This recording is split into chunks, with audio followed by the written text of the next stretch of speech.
Hey everybody, Barry here again. I got a few issues. Not a big deal. I just have some wastegate sticking going on. I did a 0 to 60 run a couple days ago and it ran amazing. It did 4 seconds flat again with the twins on less boost. So that's a big plus. 0 to 60 run in Desperado. I'm just going to get the brakes to set here. Down in drive. Let's do it.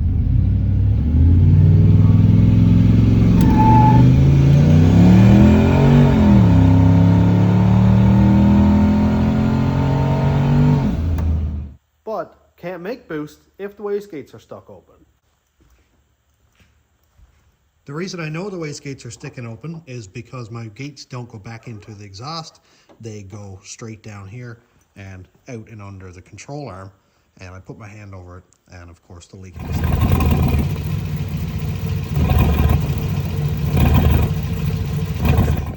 I need to pull the gates off, do a service on them, and I might as well do a video on it because I've had to do it so many times and I'm sure some of you guys have too. These were like $50 or $60 eBay gates. They're 38mm tile knockoffs, just China stuff. And we'll go through it today. So I'll pull these off and then we'll do a service on them. I've done this a bunch of times because, you know, China stuff. And I've never actually done a video on it, so why not? So the first thing I do obviously is take the wastegate off the truck because I'm going to have to get the plunger out. I'm just going to leave this dump tube on there because it's already sealed and I don't want to mess with it again. And it's not in the way. And well, to be honest, it Has a little handle so I can clamp it in the vise. I'm going to take out all these bolts. Just to make it easier on myself, I'm going to leave the 2 opposing bolts in so that when I clamp this down by hand, it's going to be kind of hard to go against the spring pressure, but there we go. At least I can just undo 2 bolts rather than having to mess with 3 or 4. Here's the cap. Clean inside. This one is aluminum. I'm sure it's billet by the looks of the machining marks down there. But I'll clean that up. There's a little bit of metal going on in there. Spring. This is not a very heavy duty spring, but it's a fair size spring for only 5 psi. Here is the diaphragm and the plunger. Now this one seems well enough. I think it's the other one that was giving me issues, but I'm going to take it apart and service it anyway. And one here is a problem, and the area right here is where there's a first problem, and you can see that it has 3 little set screws here, and this causes a lot of problem for people where the set screws come loose and then the plunger essentially falls out and it either overboosts or it underboosts. So I'm just going to pull out these little screws and put them aside. And here's the last one. So I'll put those aside and this comes right off. Huh. I wonder where that came from. That was just right down inside of there. 1, 2, 3. There's only supposed to be 3. Which, there's 3 right there. What is that from? It's another little set screw, but it's shorter and it's got a point on it. I don't remember seeing that. Oh, I see it. It's right there. I wonder why. It came into that little hole right there. So, well, there's the problem area we're looking at, which is people suggest taking these apart. Oh, look, the body moves. See that? That's why that set screw is there. People suggest taking these apart and putting a little bit of Loctite or thread sealer or something on there to stop them from backing off. Next thing I'm going to do, take this plunger out and gotta just kind of wiggle around carefully so you don't wreck the seal. And you can see that it's pretty tight coming out of there. Like that took some work to get it out. And I didn't scratch up the bore or anything, but I'll try to clean that out the best I can. There's not a lot to these wastegates, but when they stick, now you can see on the shaft there we got some wear. There's some ridges and stuff in it, so I'm going to clean this up the best I can. Now if you ask 10 different people, you're going to get 10 different answers what grit sandpaper to use. I have 320 here right now. I'm just going to use that. And I'm only on a drill and it's going kind of slow. So I don't know if this is going to be too much, but I doubt it. I'm just trying to kind of smooth out that shaft.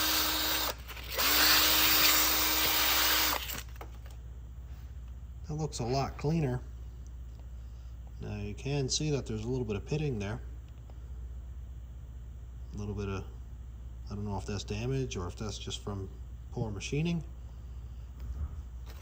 So give it a little bit more of a clean.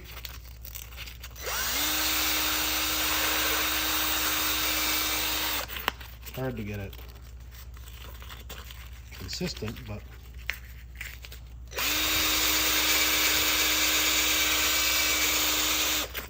I just wanted to clean it up.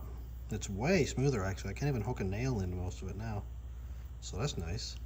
And if I take off a little bit too much, I'm not worried really because it's too tight in there anyway.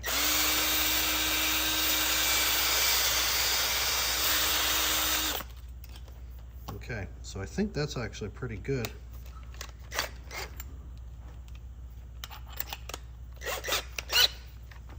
And I suppose while I'm here, I should do this. Just clean up those faces.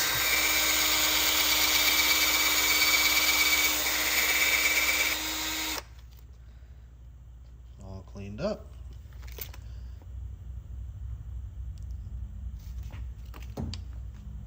Now to clean up down here, I'm going to spray some brake cleaner in there. Make sure there's no old carbon or anything left in there. Clean around the top of the seal.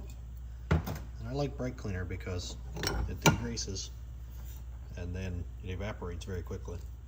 So the first thing I'm going to do before I put this back together is put the little set screw back in there. I know it already came out, so it needs thread locker. Here is the thread locker red, high temperature, and part number is 27209 if you need it. This stuff is not super cheap, but it's not going to come apart again.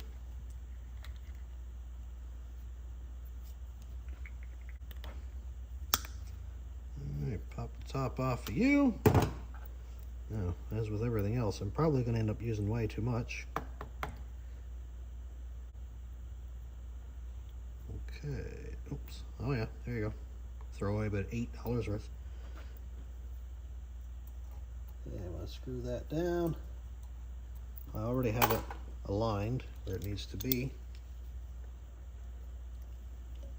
And I'm just going to torque that one down. Click, click.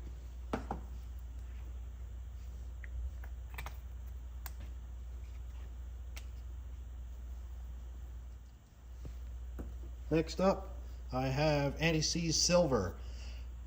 I think nickel or copper would be probably a higher temperature, but this is what I had on the shelf. It's up to 870 Celsius or 1600 Fahrenheit, which is extremely hot. So I think this is going to work absolutely fine. And this is what it looks like.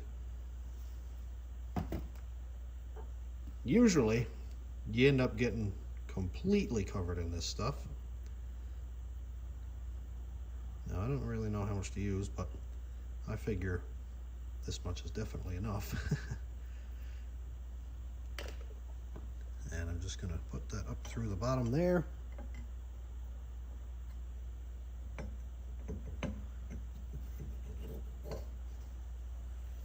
There we go. Get that all distributed around, because when this is in place, it's not going to rotate. So I want to make sure that it's all fully dispersed. I'm going to put another little dab on here. Probably way too much, but at this point, I'd rather have too much.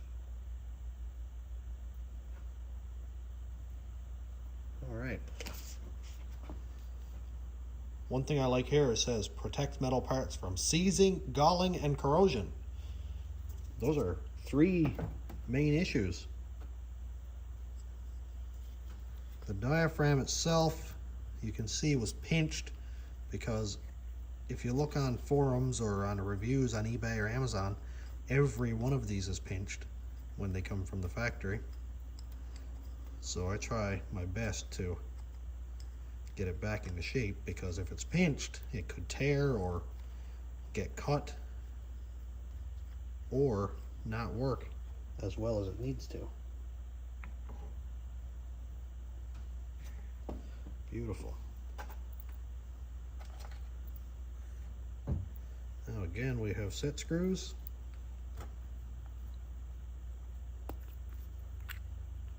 I kind of mixed up this thread locker the best I could because it came out kind of weird the last time. So I'm just going to put a little bit on the threads there.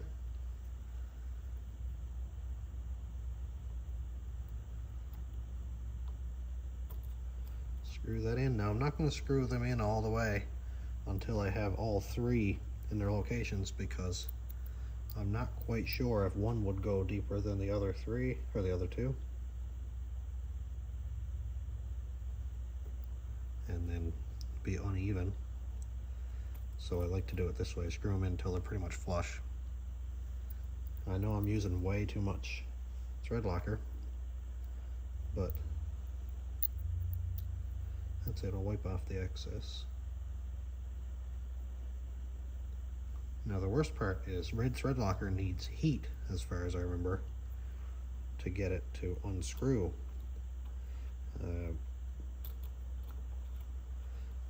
So if I have to take these apart again, it's not going to be a fun time. I'm just going to screw this around here, go around and evenly tighten them in until they're all set. Depending on the machining quality between this cap and the shaft itself, you may not need to do this at all, but it just makes me feel safer, basically.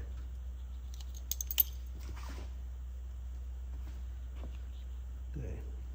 My Allen key is just a little bit too short. I'll tighten that one down. And basically, I think if these give me trouble after all this work again, I'm not going to risk blowing up my engine, and I just replace them. I can't afford a tile or a precision or anything good like that, but I'll just get the little bit better eBay ones. Try to get like 4-star reviews if I can. Alright, so get that little bit of extra thread locker out of the way. And that is essentially all of the work taken care of.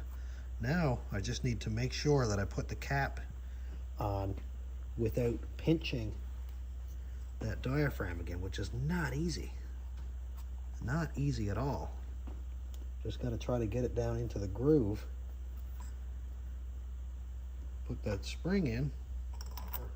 And you want to make sure the inside here is all nice and clean. You don't want any metal or anything like that in there. So get it as clean as you can. I'm not going to thread lock these screws here. I've never actually had an issue with them coming apart myself, and I can't say that I've heard anybody else have these issues. So I'm just going to grab a little Allen key, put my hand right in the way. See if I can get that down there in the threaded part. Come on, there we go. Got one threaded down.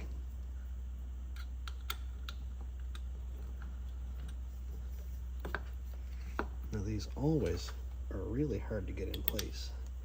I like, I think the V-band ones, or the ones that screw down, will be even better, but again, using what I got.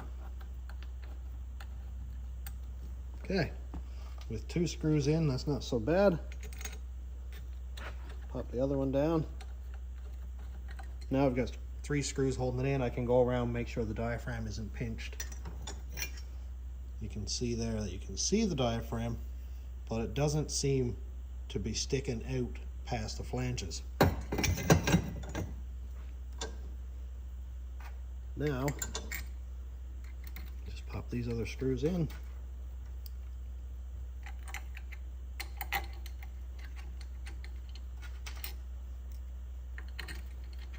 Like that. I'm going to tighten this kind of like I would tighten a wheel in a star pattern, and I'm not going to let this hammer if I can get away with it. kind of around like that.